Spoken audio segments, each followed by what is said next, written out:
어제는 예수님, 특별히 메시아의 신성에 대한 구약의 예언들과 신약에 이루어지는 말씀들에 대해서 함께 상고해 보았습니다.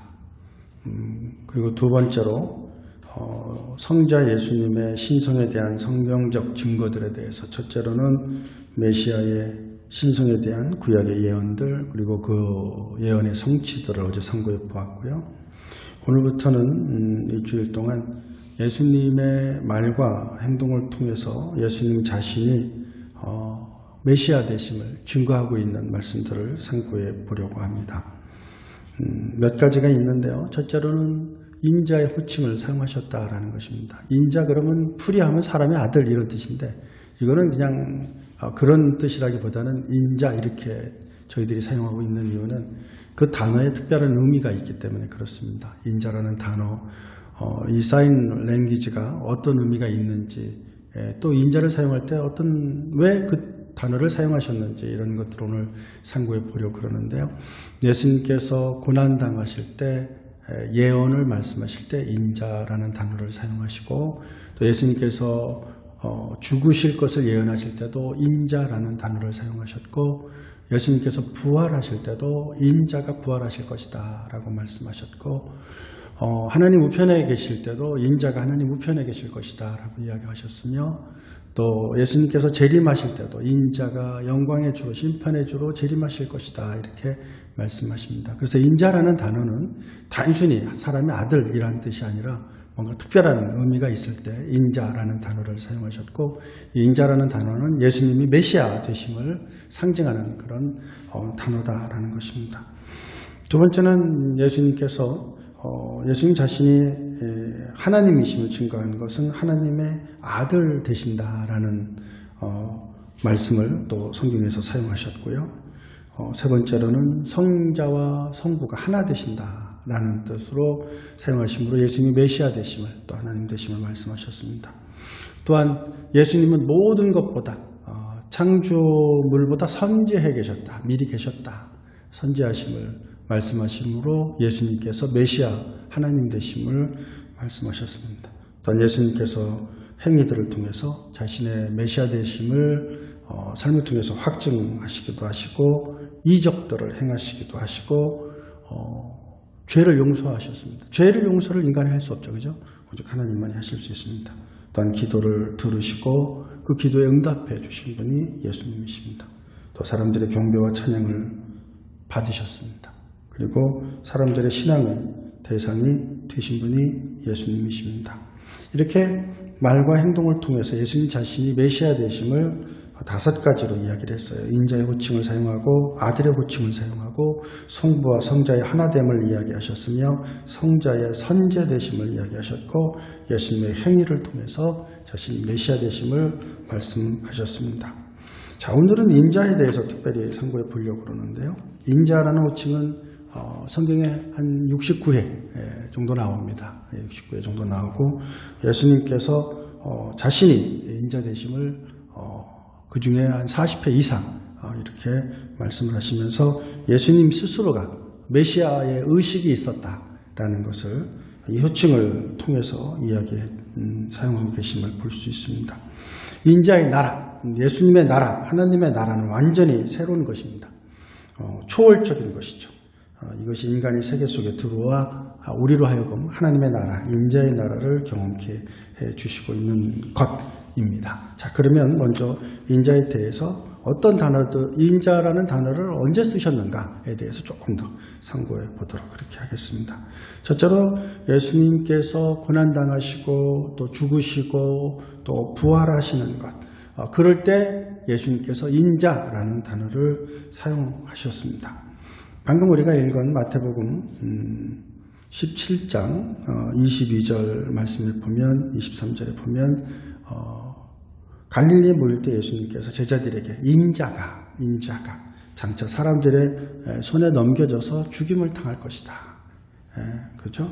이렇게 죽임을 당하시고 또 부활하시고 이럴 것이다 라는 예언의 말씀을 하실 때 인자라는 단어를 사용하셔요. 그래서 예수님께서 인자라는 단어를 사용하실 때는 예수님께서 뭔가 특별한 일들을 하시겠구나 라는 어떤 어웨이크닝을 이렇게 불러일으키는 그런 단어입니다. 요한복음 12장 34절에 보면 이에 무리가 대답하되 우리는 율법에서 그리스도가 영원히 계신다함을 들었거늘 너는 어찌하여 인자가 들려야 하리라 하느냐. 사람들이 이제 인자라는 단어를 사용하죠. 그때 인자가 들려야 하리라.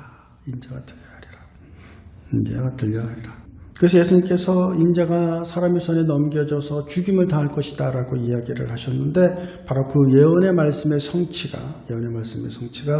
마태복음 20장 18절 19절 또 28절에 나오고 있는데요. 먼저 18절 말씀에 보면 보라 우리가 예루살렘으로 올라가리니 인자가 이렇게 인자라는 단어가 딱 나오면 뭔가 예수님의 죽음, 예수님의 고난당하심, 예수님의 무덤에 묻히심, 예수님의 부활하심, 예수님의 승천하심, 예수님의 재림 이런 것과 관련된 일들이 일어나겠구나 그런 것들에 대한 말씀을 하시려고 하시는구나 라고 이해하시면 됩니다. 그래서 인자라는 단어를 사용할 때는 그와 같은 내용들이 들어가게 되고 그래서 이것이 굉장히 특별한 의미로 인자라는 단어를 사용하시는구나 라는 것들을 알 수 있죠. 마태복음 20장 18절 말씀을 계속 보면 보라 우리가 예루살렘으로 올라가노니 인자가 대제사장들과 서기관들에게 넘겨짐에 그들이 죽이기로 결의하고 인자를 죽이기로 결의했다는 거예요. 이방인들에게 넘겨주어 로마인들에게 넘겨주었죠. 그죠?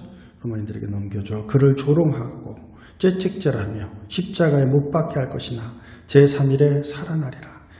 예언하고 계시는 그런 것들을 볼 수 있어요. 인자가 온 것은 섬김을 받으려 함이 아니고 도리어 섬기려 하고 자기 목숨을 많은 사람의 대속물로 주려 함이라.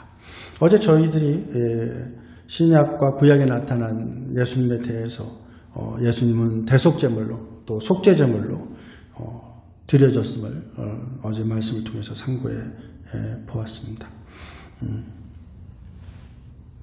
마태복음 12장 40절 말씀에 보면 마태복음 12장 40절 말씀에 보면 요나가 밤낮 사흘 동안 물고기 뱃속에 있었던 것 같이 인자도 밤낮 사흘 동안 땅속에 있으리라 이렇게 예언의 말씀을 하십니다.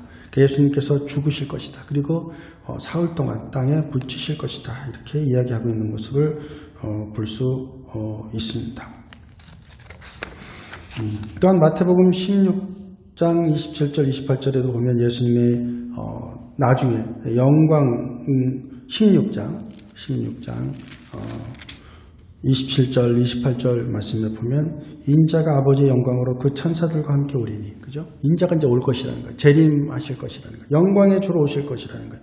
그리고 심판의 주로 오실 것이라는 겁니다. 그때 각 사람이 행한 대로 갚으리라.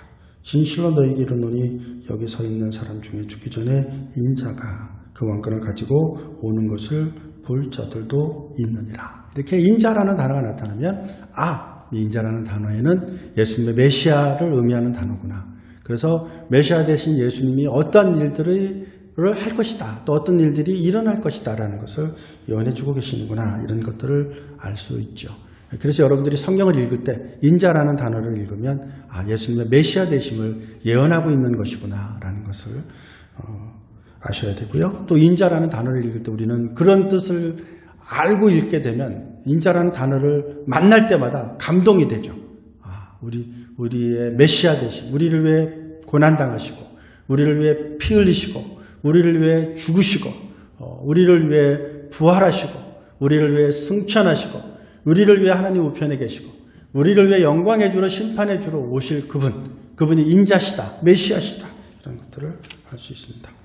마가복음 8장 38절 말씀에도 누구든지 이 음란하고 죄 많은 사대에서 나와 내 말을 부끄러워하면 인자도 아버지의 영광으로 거룩한 천사들과 함께 올 때에 그 사람을 부끄러워하리라. 그래서 인자라는 단어를 사용하면서 우리가 신앙생활을 해나갈 때 예수님을 부끄러워하지 않은 신앙생활을 해나가라 라는 것을 권면해 주고 있는 그런 말씀을 여기서 볼 수 있습니다. 이 말씀은 책망할 것이다 라는 말씀보다는 너희들이 내가 올 때 잘하였도다 착하고 충성된 종아 내가 작은 일에 충성하였으니 큰 일도 내가 너에게 맡기겠다 라는 그 말을 듣도록 노력하라는 그런 의미로 권면하고 있는 모습을 볼 수 있습니다. 계속해서 마가복음 13장 26절에도 그때 인자가 구름을 타고 큰 권능과 영광으로 오는 것을 사람들이 보리라. 인자라는 단어를 사용할 때 주님께서 영광의 주로 심판의 주로 오실 때 인자가 오시는구나. 그분이 우리 주 예수 그리스도구나. 그분이 메시아시구나. 이런 것들을 상고해 볼 수 있습니다. 저희들이 예수님의 그 하나님 되심을 저희들이 이제 인자라는 호칭을 통해서 보고 있는데요. 인자라는 호칭을 통해서 보면서 이제 제가 이제 말씀하는 것 가운데 하나가 그리스도, 그죠? 헬라어로는 그리스도입니다. 히브리어로는 메시아. 이 메시아는 기름 부음 받은 자라는 뜻인데 이 단어에 대해서도 또 하루 시간을 내 가지고 좀 더 깊이 어떤 뜻을 가지고 있는지 왜 그 단어를 사용하셨는지 이런 것들을 상고해 보도록 하겠습니다. 오늘은 인자에 대한 말씀을 계속해서 보고 있습니다. 특별히 요한복음만 좀 집중해서 보면은요, 볼 수 있습니다. 계속해서 요한복음 3장 13절부터 14절까지 말씀을 보면 이제 지금부터는 요한복음을 조금 집중해서 봅니다. 요한복음에 나타난 인자라는 단어는 어떻게 사용되었는가? 하늘로 내려온 자, 곧 인자 외에는, 그죠? 예수님은 이제 하늘에서 내려오신 분이십니다. 하나님이시니까 인카네이션 되셔서 성육신 하셔서 내려오셨습니다. 하늘로 올라간 자가 없느니라. 나중에 이제 예수님께서 왜 굳이 인간으로 오셨는가에 대해서도 여러분들에게 시간을 내서 그 부분도 이해할 수 있도록 하겠습니다. 굳이 하나님인데 그냥 용서해 주시면 되지 왜 인간의 몸으로 오셨을까? 그죠? 궁금할 수 있습니다. 그 부분에 대해서도 또 시간을 내서 상고하도록 하겠습니다. 모세가 광야에서 뱀을 든 것 같이 인자도 들려야 하리니. 그러니까 구약의 선지자나 예언자나 제사장이나 혹은 하나님의 사람들 아브라함, 이삭, 야곱, 요셉 이런 분들 중에는 예수님을 미리 그들의 삶을 통해서 예표하고 있는 모습들이 나타나요. 그래서 모세가 광야에서 뱀을 든 것 같이 인자도 들리게 될 것이다. 이런 이야기를 말씀해 주고 있음을 볼 수 있습니다. 제가 한번 이 뱀을 이제 왜 노수로 만들었잖아요. 그죠? 노수로 만들었는지 이렇게 보니까 우리 한국 사람들이 노그릇을 많이 쓰시더라고요. 그죠? 제가 이렇게 그 노그릇에 대한 관심이 있어가지고 노그릇을 이제 노수로 만들어서 했다니까 왜 노수로 만들었는지 궁금하잖아요. 보니까 노수는 살균 작용을 한다고 그러네요. 그래서 임금님 그릇은 다 노그릇이래요. 그래서 노그릇에다가 상추 같은 것도 이렇게 넣고 물로 씻으면 그 그릇 자체에 살균 기능이 있어서 벌레들이 다 죽거나 다 떨어져 버린다고 그러네요. 그러니까 참 얼마나 지혜가 많은지요. 이걸 보면 성경 말씀은 하나도 틀리는 게 없어요. 그죠? 성경 말씀대로만 하면 우리가 장수하고 오래 살고 건강하게 살 수 있는 것 같아요. 저는 그런 것들을 성경 말씀을 통해서 보면서 많이 배우고 또 삶에 또 적용하기도 하고 그렇습니다. 요한복음 6장 27절, 53절, 62절에도 인자에 대한 말씀을 하는데 썩을 양식을 위하여 일하지 말고 영생하도록 있는 양식을 위하여 하라. 이 양식은 인자가 내가 떡인데, 그죠? 네, 내가 떡인데 그 떡을 너에게 줄 것이다. 인자는 아버지 하나님께서 인치신 자니라. 예수께서 이르시되 53절입니다. 내가 진실로 이제 truly 아멘 아멘 너에게 이르노니 인자의 살을 먹지 아니하고 인자의 피를 마시지 아니하면, 그죠? 메시아의 피를 먹고 메시아의 살을 먹지 아니하면, 예수님의 피를 먹고 예수님의 살을 먹지 아니하면 너희 속에 생명이 없느니라 말씀하십니다. 그러니까 인자는 메시아를 호칭하는 거구나. 인자는 메시아이신 예수님을 호칭하는 거구나. 이렇게 이해하실 수 있습니다. 그러면 너희는 인자가 이전에 있던 곳으로 올라가는 것을 본다면 62절이죠. 어떻게 하겠느냐. 하늘에서 내려오신 인자, 메시아, 예수님 그분께서 다시 인자로서, 메시아로서 하나님의 나라에 올라갈 것이다. 요한복음 8장 28절 말씀에 보면 예수께서 이르시되 너희가 인자가 든 후에 내가 그인 줄을 알고 또 내가 스스로 아무것도 하지 아니하고 오직 아버지께서 가르치신 대로 이런 것을 말하는 줄도 알리라 이렇게 말씀합니다. 너희들이 나를 죽였지만 오히려 그것을 통해서 너희가 내가 메시아인 것을 알게 될 것이다 라는 것을 말씀해 주고 있는 모습을 볼 수 있습니다. 계속해서 요한복음에 보면 예수님께서 특별히 자신의 신성을 강조하시면서 메시아 되심을 강조하시면서 인자라는 호칭을 사용하고 계심을 보실 수 있는데요.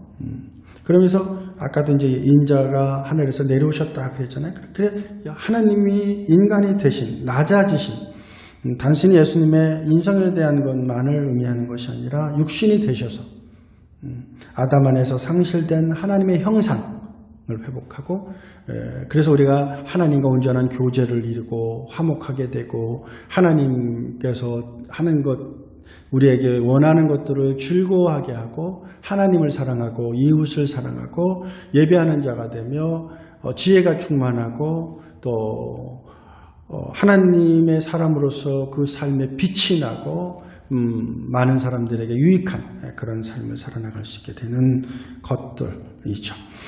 그것을 영광 중에 하늘로 올리시기 위해 자신을 낮추신 분, 그분이 인자 되시다. 그분이 바로 메시아 되신다. 그분이 바로 하나님 되신다라는 것입니다. 요한복음 5장 27절 말씀에 보면 인자됨으로 말미암아 심판하는 권한을 주셨느니라. 그래서 예수님은 하늘로부터 내려오셔서 우리를 심판하시는 심판주가 되십니다. 이렇게 하늘에서 내려오서 예수님이 심판하실 때 그 심판은 세 분이 하세요. 첫째로는 성부 하나님이 심판하시고 둘째는 성자 하나님이 심판하시고 우리도 예수님과 더불어 심판하는 권세가 있을 것임을 말씀해 주시고 있습니다. 요한복음 6장 27절 51절, 62절 아까 이제 말씀드렸죠. 이 말씀들을 통해서도 예수님께서는 인자로서 하나님께서 인치신 분이신데 그분께서 우리를 위해서 친히 피를 흘리시고 피를 흘리신 이유는 피 흘림이 없으니 죄사함이 없으니 피를 흘리신 거죠.